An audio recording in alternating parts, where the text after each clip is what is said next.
Gigantes bíblicos ou aliens? Quem construiu os grandes monumentos megalíticos feitos com imensas pedras que existem ao redor do mundo todo? Esse é o segundo vídeo de uma série, já falei sobre gigantes e monumentos megalíticos. O vídeo estará na descrição. Nessa ocasião falei sobre fraudes com gigantes, supostas ossadas de gigantes, que seriam na verdade fósseis de animais extintos, e impossibilidades biológicas e fisiológicas do ser humano alcançar alturas tão grandes assim, feitas por um estudo com fractais. Muito interessante esse vídeo, dê uma olhada. Fiz uma enquete em meu canal para saber quem construiu esses monumentos. Entre as várias alternativas, gigantes, aliens, unicórnios, não refutou nada, e Matrix, o argumento Matrix foi vencedor até o momento com 56%. É claro que isso tudo foi uma brincadeira para os meus inscritos, mas é bom lembrar que as pessoas estão vivendo num estado fantasioso, uma negação completa da realidade. Elas acreditam em qualquer coisa, por mais absurda que seja. Aliás, quanto mais absurda, melhor. Então, essa série tem a intenção de desmistificar essa teoria da conspiração de que gigantes andaram sobre a Terra construindo coisas. Veja, quanto a essas fantasias todas, a ciência, em contrapartida, trabalha de uma forma muito diferente. Há um raciocínio dedutivo e indutivo. O raciocínio indutivo é aquele por experiências, então faz-se uma experiência, outra, etc., milhares de experiências, você obtém resultados muito parecidos, espera-se um resultado também igual numa outra experiência. É claro que o raciocínio indutivo, ele não comprova, ele corrobora. Então, ele pode ser negado através de um contra-exemplo. Já o raciocínio dedutivo, ele é lógico. No caso das pirâmides, eu poderia dizer no raciocínio indutivo que eu verifiquei 10 pirâmides e espero que a 11ª tenha a mesma característica das anteriores. Já no raciocínio dedutivo, o que eu faria seria olhar a quantidade de material usado, o tipo de material, as pessoas que trabalharam nisso, o tempo que elas tiveram para fazer esse trabalho e vejo se a quantidade de pessoas seria suficiente ou não. Então, se nesse cálculo dá mais pessoas do que existiam na face da Terra naquele momento, o cálculo está errado. Então, esse é um raciocínio dedutivo. A ciência trabalha com esses dois tipos de raciocínio. No caso dos monumentos megalíticos, o meu estudo foi em relação ao material, o tipo de rocha, ao tempo para fazer cada um desses monumentos, as ferramentas disponíveis, o tipo de ferramenta utilizada. Muitas vezes é usada uma liga, então o cobre, por exemplo, ele é mais mole, mas feito com uma liga de níquel e arsênico ele fica mais duro. E o cálculo para acontecer essa construção, a possibilidade dessa construção. Então o meu estudo girou em torno disso, e também em cada monumento megalítico, eu vi a extração em pedreiras, como as pedras eram extraídas, o transporte dessas pedras, como era feito, o trabalho que se fazia com elas de cortar, polir, e finalmente a construção, como elas eram erguidas, colocadas umas sobre as outras, como se fez a engenharia do monumento megalítico. Na figura seguinte, você está vendo, então, uma alavanca. Veja que quanto maior a distância dP, do braço esquerdo da alavanca, menor a força Fp que você tem que aplicar para levantar o mesmo peso Fr. A alavanca, usada desde o Paleolítico, da pré-história, foi talvez um dos primeiros objetos a ajudar a levantar coisas, a trabalhar com pedras pesadas, e se usa até hoje. A alavanca, a Arquimedes dizia, me dê uma alavanca, um ponto de apoio e eu moveria o mundo. Na sequência você tem polias, veja que conforme a configuração da polia, você consegue levantar o mesmo peso fazendo uma força menor.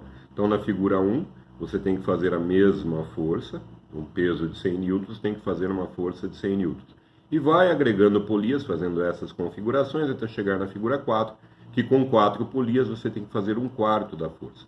As polias eram muito usadas no Império Romano, os romanos utilizavam muito as polias, e na figura seguinte você já vê um guindaste romano que também foi muito utilizado nas construções antigas, usando polias e o guindaste.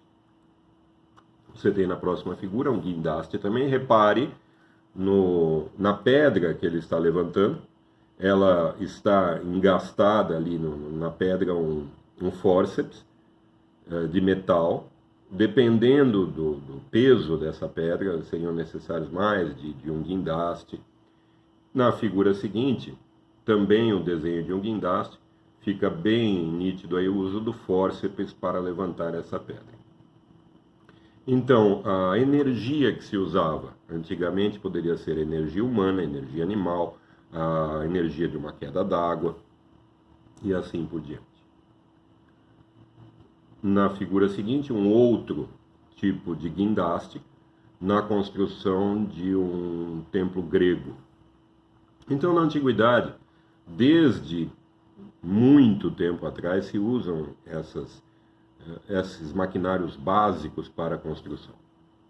Uma coisa muito importante nesse estudo de monumentos megalíticos foi o tipo de rocha. Você vê, por exemplo, nos Alienígenas do Passado, uma série muito famosa, vou colocar na descrição um vídeo também que refuta tudo que é dito ali na série. A primeira 1 hora é a respeito de monumentos megalíticos, estará na descrição. Mas o tipo de rocha utilizado para se fazer o monumento é importantíssimo. Veja, no caso de Pumapunku, por exemplo, você vai ver nesse vídeo o senhor Erich von Däniken, um conspirólogo da década de 70, diz que Pumapunku foi construído de granito. Isso é mentira. Não foi construído de granito. Eu acho impressionante, acho que as pessoas nunca pegaram uma rocha na mão. Este aqui é um granito vermelho, bruto. Este é o granito vermelho trabalhado, polido. Veja que ele é o mesmo material que foi feito a câmara do faraó Quéops, da Grande Pirâmide, com pedras de 50, 80 toneladas. Vou falar sobre isso mais adiante. Mas este granito, ele é extremamente difícil de ser trabalhado porque ele é muito duro. Então, para riscá-lo com esse canivete já é um trabalho complicado, difícil de ser feito. Agora, outro tipo de pedra da pirâmide, pedra calcária ou arenito, são pedras mais moles. Isso as pessoas não dizem, dizem-se que simplesmente é cortado por tecnologia alienígena ou alguma coisa dessa natureza. Não, veja, essa daqui é uma pedra calcária. Um calcário ou um arenito são pedras mais fáceis de ser trabalhadas. Então, quando eu passo, veja, está saindo pó. É mais fácil de ser trabalhado, mesmo com ligas metálicas mais antigas, usando cobre e níquel. Isso é uma característica importantíssima a ser verificada quando você faz o estudo de monumentos megalíticos. De que tipo de rocha eram feitos? Então estará na descrição esse vídeo muito interessante, peço que vocês vejam. E o primeiro monumento megalítico que eu vou falar hoje, o vídeo ficaria muito longo se eu falasse de todos, então em cada vídeo um monumento megalítico, falarei das pirâmides do Egito.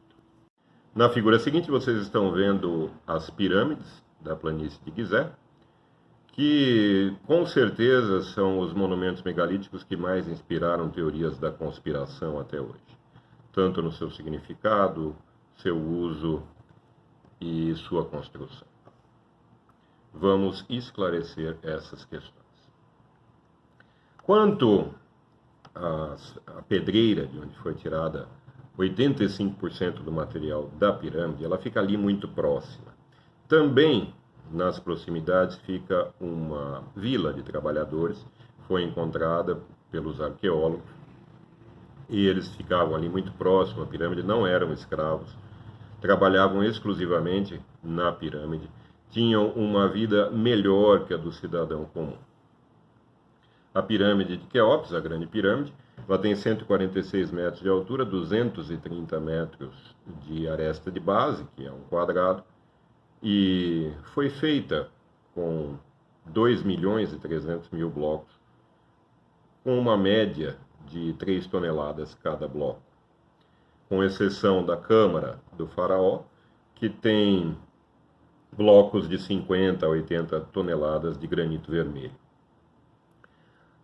Corresponde a aproximadamente 15% da pirâmide. Esses blocos de granito vieram de Assuã, mais ou menos 800 quilômetros de distância da pirâmide.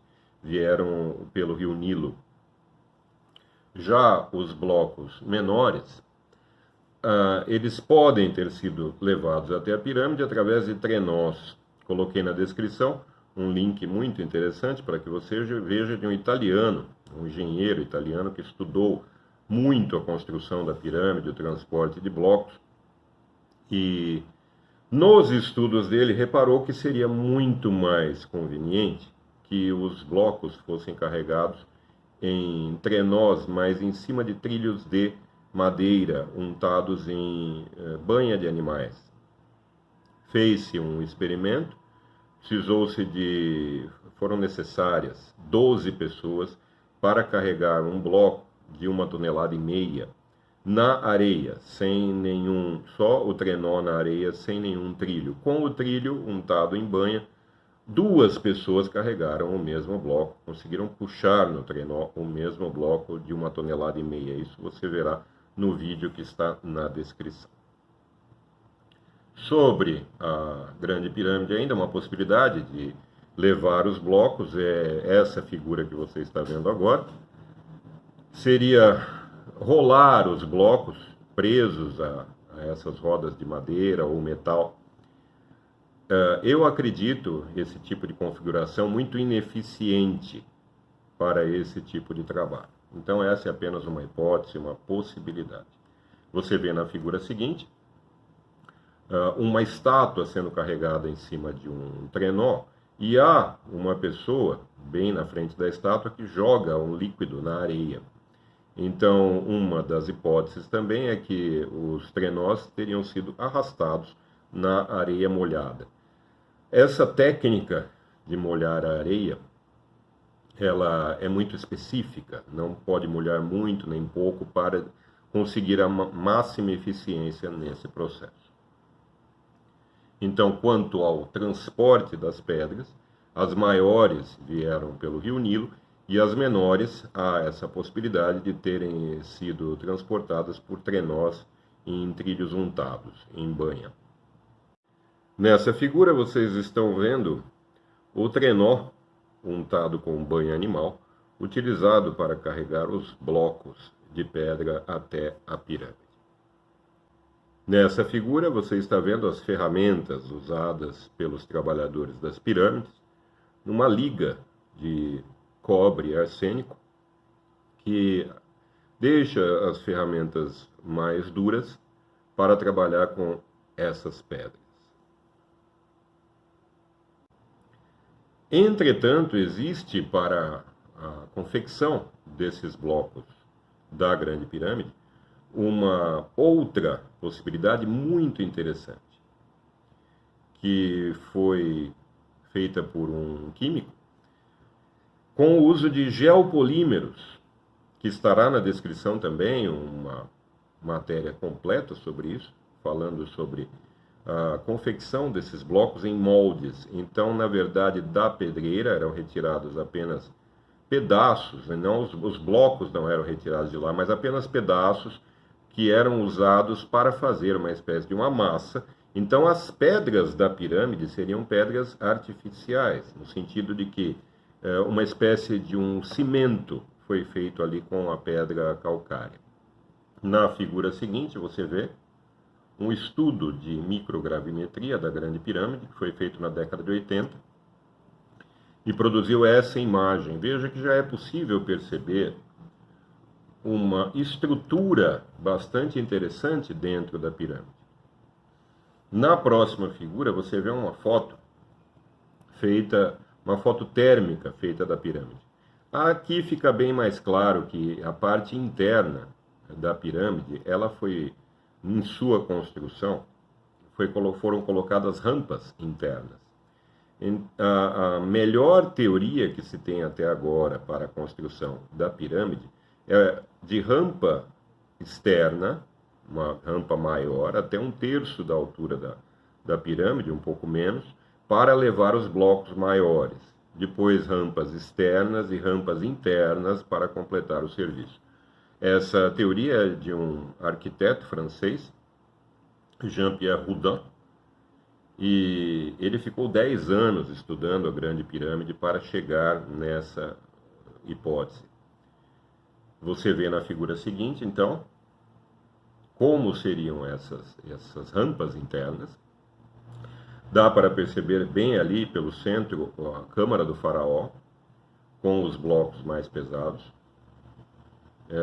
Logo abaixo, a Câmara da Rainha. Aquela câmara mais inferior não havia nada ali.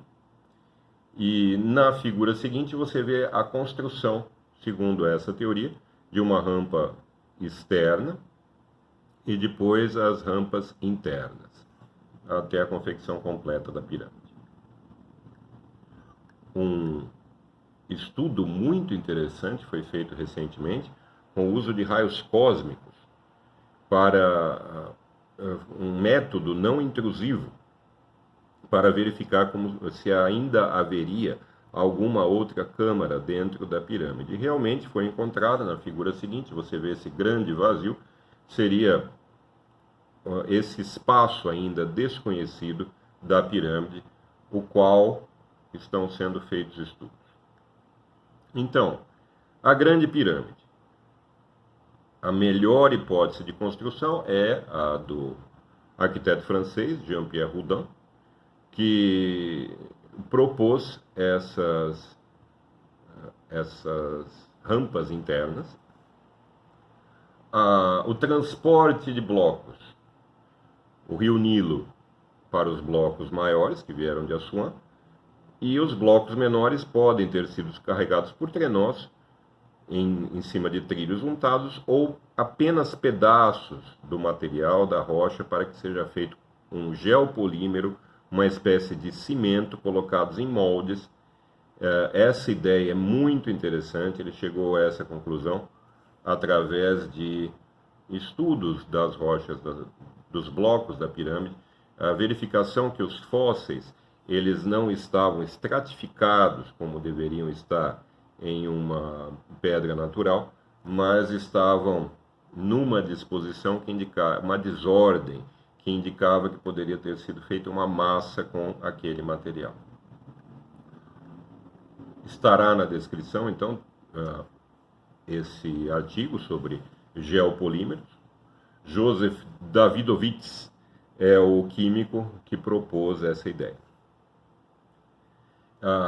Isto colocado, não vejo como as pirâmides poderiam ter sido feitas por aliens ou por gigantes.